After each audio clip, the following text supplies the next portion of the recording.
Hey all, Grolo here. Welcome to Back in Focus, where we look back at the previous week and maybe a bit more for interesting things happening in tech and gaming, and then, we recap, discuss, and weigh in, hopefully with the benefit of some hindsight. But before we start, I just wanted to let everybody know that I will be doing a live chat on this channel this week, as I kind of hinted at last week, Wednesday, 8 p.m. Eastern, 5 p.m. Pacific. Which if you're watching this video on the day it releases, which should be Tuesday, that means the live chat is tomorrow, 8 p.m. Eastern. I really hope to see a bunch of you there. Technically, it's not the first live content I've ever done, but it all but is. Right after I started this channel, I did 2 live streams of Ashes of Creation, the day Ashes launched, and then again the day after. I just never felt I'd be really all that amazing at live things. But lately I've been thinking, well, what the hell? You never really know if you'll enjoy something until you try it, right? So I might try a little bit of it here. I'm pretty pumped to just chill and chat about whatever. I've grown to recognize so many of you, which is amazing. So any support I can get for what will pretty much be my first live session would be greatly appreciated. Now, that said, I know the last few videos I've put out have been a little heavier on the tech side. Worry not.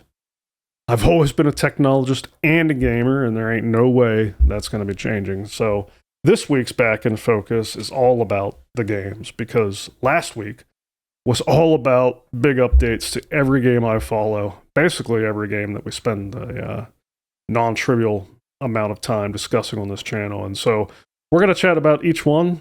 There were way too many lengthy videos released to sit here and react to them or even clip all the important bits. So while I play some in the background here, we may fade in and out of some key parts, but I'm just going to kind of rapid fire what I think is important along with some of my takes. But the originals will all be linked below, so if you want to go check them out, you'll find it there. Now, starting with our most beloved, Star Citizen. It finally delivered 4.1 into the hands of everyone. They dropped the Align and Mine ISC, which was all about story, blah, blah, blah. Something about regen technology failing, which is interesting because I feel like it works better than ever. It even regens our gear now. But it's all about suspension of disbelief, right? But it's not just story. There's a new event, aka content. I guess we got to help them fix that regen, that failing regen tech by getting some materials. There's some new facilities on Daymar and Aberdeen, owned by the defunct corp Hathor. So these facilities have some like satellite dishes that align with an orbital platform above. So Align and Mine starts with these new facilities that are placed across 2 planets, Daymar and Aberdeen. These are Hathor-owned locations. Hathor is sort of an older company. Basically, they were kind of a mining consortium. But as the years were going on, they were doing worse and worse and worse. And so the idea was that Stanton was relatively recently discovered, and the facilities that Hathor built here were basically their last gasp. Which, by the way, all of this sounds a lot like the planetary shielding gameplay that they described to the last CitizenCon. The loop where you can kind of participate and earn free planetary shielding for your corp. I don't know if you remember that.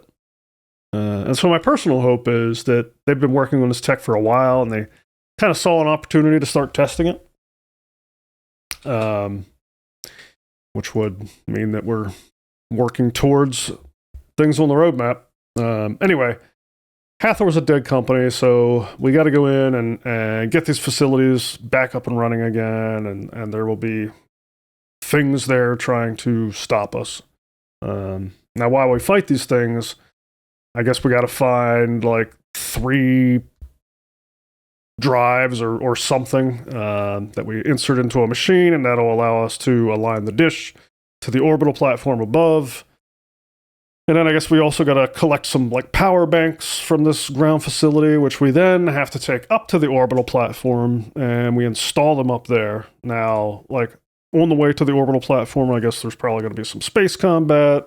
And then once we actually land on the station, there will be some more FPS combat. And then we kind of install those power units that we got at the ground facility. And once we have the thing powered up, then we kind of start the laser up and we go back down to the surface and we smash a big button down there and boom, the laser fires down from the orbital facility. We get a big boom. That wakes up some worms, you know, the miniature version of the sandworm we've been seeing. So we got to fight through them and then we'll gain access to a ground, like an underground cave network that boom laser reveals for us. So we go down there and we collect minerals, which we need for this mission or event, so that we can get the regen tech back online. Now this is where it gets interesting, because there's also a new alien in the mix, Wicklow, who will give you stuff for the minerals. So yes, we finally have an alien, which is badass. If you've seen him, he's really cool. But you get to choose, right? Do you want to help humanity get their regen tech back online, or do you want to get some cool gear? At least by now, it should be obvious why, as of 4.1, we are respawning with our gear. It's because that's what the new loop is all about, right? Should also be obvious why we have a couple more mining rigs on the shop. You can't fit a prospector down in those caves, probably.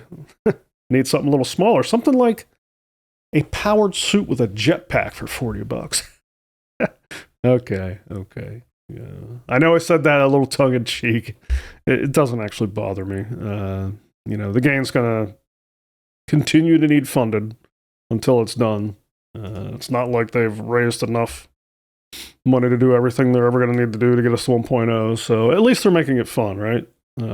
Here's a cool event. Help us fund the next one. Could be a lot worse. So anyway, back to the tech and the gameplay. There's a lot of good stuff here. And one thing that confused me a little bit. First, it seems like the mission teams are popping off. There's tech here I don't think we've seen before. Like if you look at this generically, like we have the ability to align an orbital platform, have a giant beam shot down. You know, I could see this being useful in various scenarios. We already mentioned the planetary shield generation loop, which I'm not a fan of at all, as you probably know, but it's on the roadmap, and I can certainly see this getting us closer to that. We've got small worms, which is very cool. Any new wildlife is exciting to me. I think it really makes the universe come alive. I still can't wait for the space whales that they've showed us a few times. Now, as far as the mission goes, I really love how they're incorporating ground combat, mining, space combat, space stations, cargo hauling. They're kind of incorporating it all into like one cohesive event and objective. I think that's very, very cool. It really highlights what makes Star Citizen so special, I think. And I'm really excited to try it out. The one thing that confuses me, though, is the usage of the word sandbox. If you watch the ISC video they did, that word kind of came up a few times, like they were kind of saying about how this is like a sandbox event or sandbox content. The Align and Mine sandbox activity, and giving you more fun sandbox things to do that require you to be the explorer that you want to be in a space game. I would not refer to this as like a sandbox gameplay. You know, as much as they've been tossing that phrase around, this feels to me like a very choreographed event. Like, you go here, you do step 1, then you do step 2, then you do step 3, and so on until you get the item that you need, and then you can go do one of two things with the item. and then that's the end, right? I mean, what about you guys? Would you call that sandbox gameplay? From where I sit, it's kind of the exact opposite of sandbox gameplay. Now, with that said, like, I do not object at all to story-driven content within a sandbox game. You know, backstory in a game is important. I think missions and events that interact with that story are great, but none of that strikes me as sandbox content. Now, given the state of the game, this all makes sense. We don't really have the constructs in place to support a sandbox. You know, that'll come later with, you know, like an economy and all that. But yeah, I'd love to hear from you all on what sandbox content means to you. To me, it's like there's a universe in front of me. There's rules on how this universe functions. And there's some mechanisms through which I can touch and change this universe. And from there, I'll kind of develop a desire to change the universe in some way that suits me, right? And I'll set out to do that in a way of my choosing, based on the rules that were set forth on how the universe works. Like, that's a sandbox. The sandbox content is not like a choreographed event. It's like the nexus of the rules, the systems, the assets, and mechanics of the game. It's how that all comes together. It's the experience, I guess, that the union of all those things provides me, right? That's the sandbox content. Now, again, within the sandbox, there can absolutely be story-driven content and choreographed events and mission-driven objectives. That can all live inside a sandbox. But it isn't the sandbox, nor is it the sandbox content. At least, not the way I see it. But I'd love to hear how you see it. Are you thinking about it differently than me? Let me know. Now, they followed up the Align and Mine ISC with an Orbital Assault trailer, and this thing was awesome. The marketing department at CIG is just amazing. This is the game we're waiting for, right?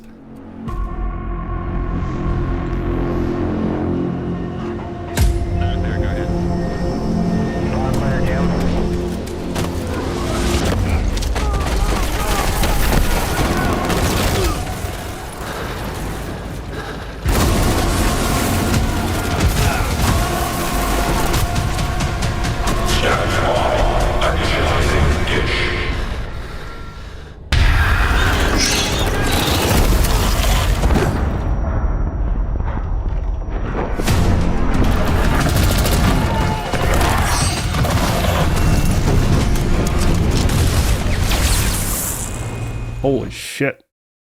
Like, if that doesn't get you hyped, if the game actually played like this trailer, would you spend much time in any other games? I don't know. I don't think I would. No, we're not there yet. Nowhere close. Someday? I think so. There's a whole lot of work remaining. We're going to talk about this stuff again soon. We're going to check back in on some of the technicals. So I'm not going to get too far into it here and now, but there's no reason to start blaring sirens about any of the tech not working out yet. The way this tech is evolving is exactly how all tech evolves. Again, you just don't usually see it. But if you want to talk about this, don't forget, I've got a live chat coming up tomorrow, or if you're watching this later, it'll be Wednesday. So tune in, and we can talk about why there's no concern about the tech yet, or why you think maybe there is. But yeah, it'll be 8 p.m. the day after this video comes out, Eastern, 5 p.m. Pacific. All right, moving on. Ashes of Creation had a big update. They dropped the Naval system preview a few days ago. Even my Star Citizen people might at least be passively interested in this, because this is a multi-crew ocean faring vessel system.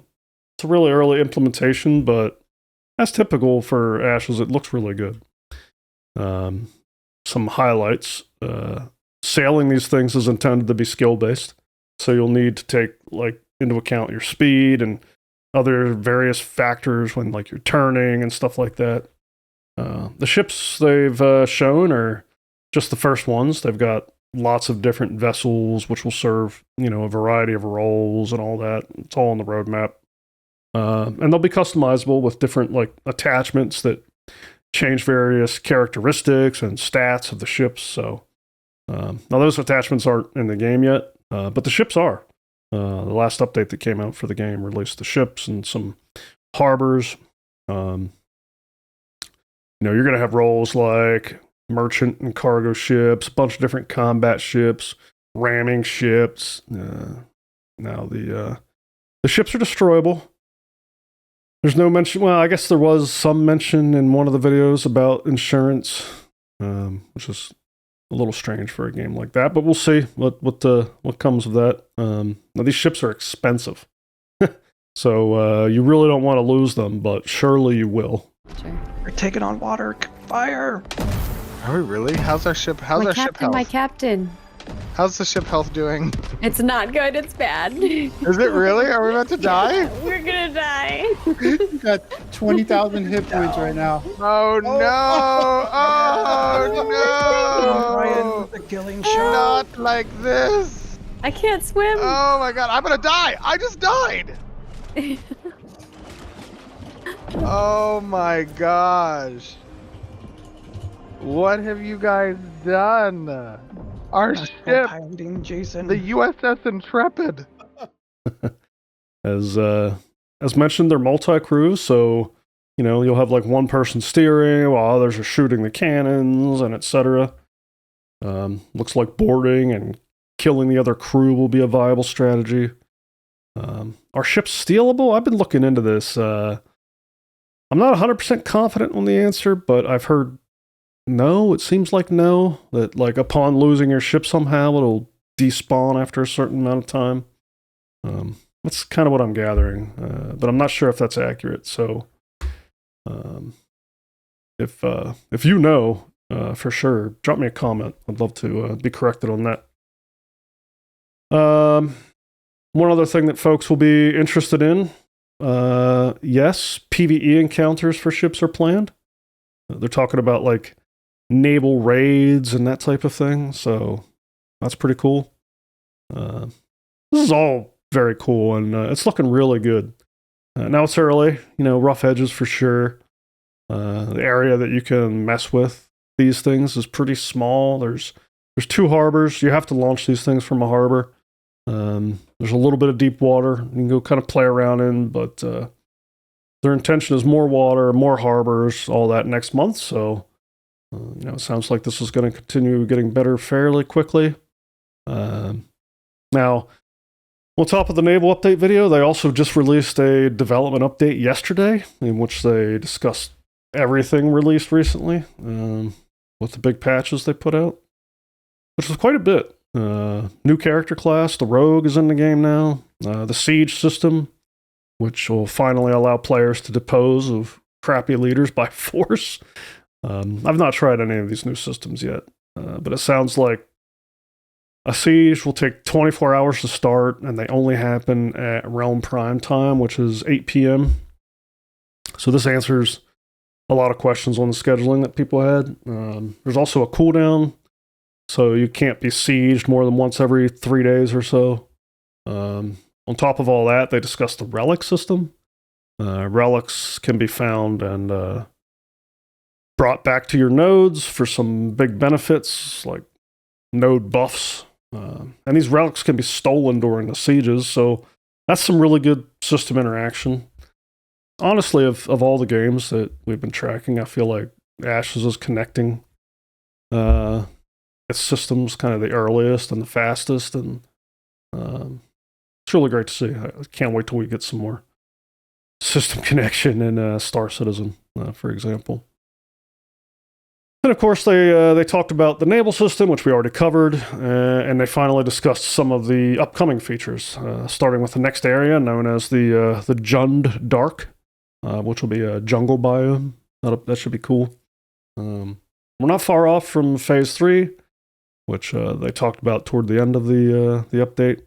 Phase 3 is supposed to start really accelerating the delivery of content, more of the world, along with story and that type of thing. So exciting days ahead for Ashes.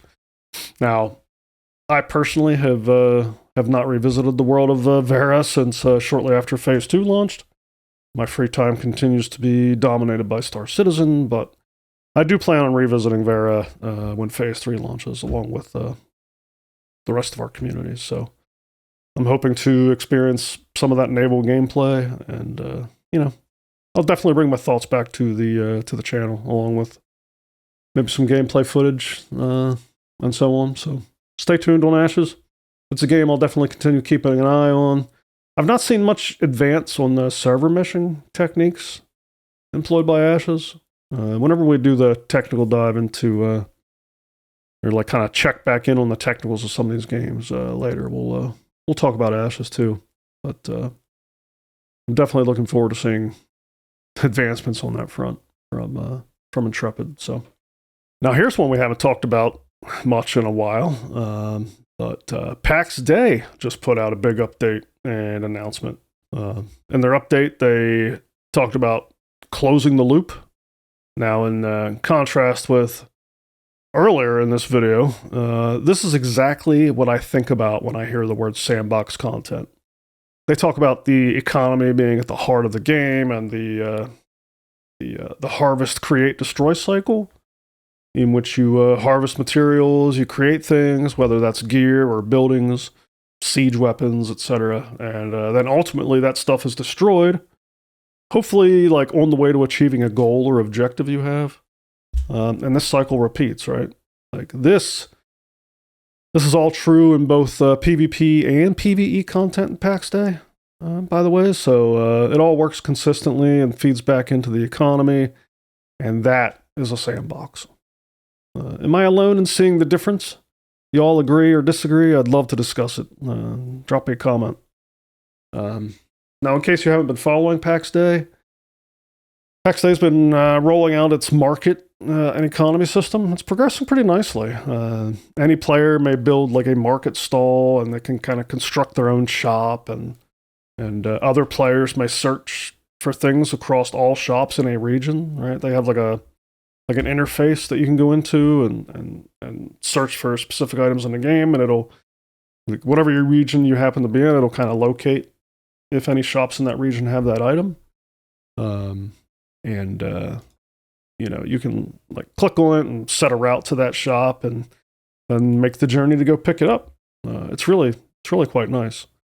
How it all kind of ties together with the free build system they got and everything else. So in the update, they talk about that. They talk about the Discord work they've been doing, which is pretty cool too. The game is tightly integrating with Discord, so like it's guild chat, it's direct messaging, and like the in-game voice comms, they all ride over the Discord network. And so like you can interact from like Discord with players in Pax Dei and vice versa. Like it feels pretty cool. Like whenever somebody, like I get a DM on Discord by somebody in Pax Dei, like they're doing a whisper command from Pax, I'm seeing it as a DM on Discord. So that's pretty cool. And they have plans for taking that even further. But the thing I'm excited most about in this game, and they have finally announced in their last update that in the next update, they're going to include very significant combat changes. Finally. The combat has been quite boring, and it's really what's kept me out of the game, honestly. So when that update lands, you can be sure I'll spend a little time checking it out and getting a feel for where things are, especially if it lines up with a dry spell in Star Citizen at all.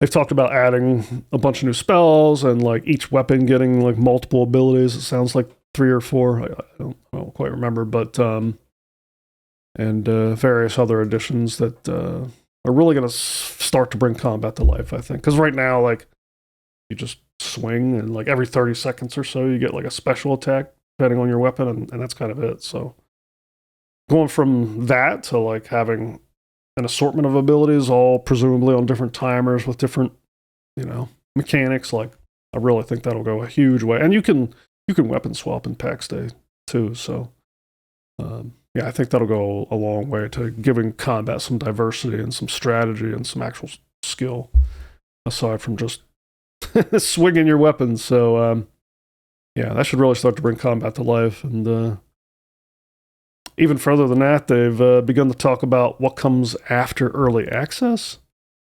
I was kind of shocked to see that in the update. It was like, is it too soon? We'll see. Time will tell. But the game is definitely making very steady, predictable progress, unlike some of the other games that we track. And it's really good to hear them at least starting this discussion. And there you have it. All three games that you all know I've been tracking for one reason or another, all with big updates last week. This is what's been going on in the games topic. It made that the obvious choice for this week's Back in Focus. So I hope you all found something interesting in here, and maybe something you didn't expect to be interesting, but it was. Is there anything else exciting going on that I missed? Let me know in the comments. Anything on here stand out to you? Let me know that too. And one more thing. There is another path for you.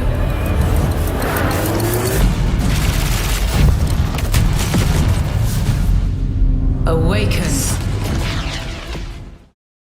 Dune Awakening. I mentioned this a few videos ago too, but the interest has been awesome. We've got a lot of people flowing into the Discord to prepare for the release of this one. A lot of people love the Dune franchise. Apparently, this is going to be a very fun game launch, I think, and we'd love to have even more folks come in, and I'd love to get a chance to game with some of you if you're interested. All the links you need are below. Hop over to the website, hop over to the Discord. It'll be obvious how to get involved. So, and that's a wrap. Take care, all.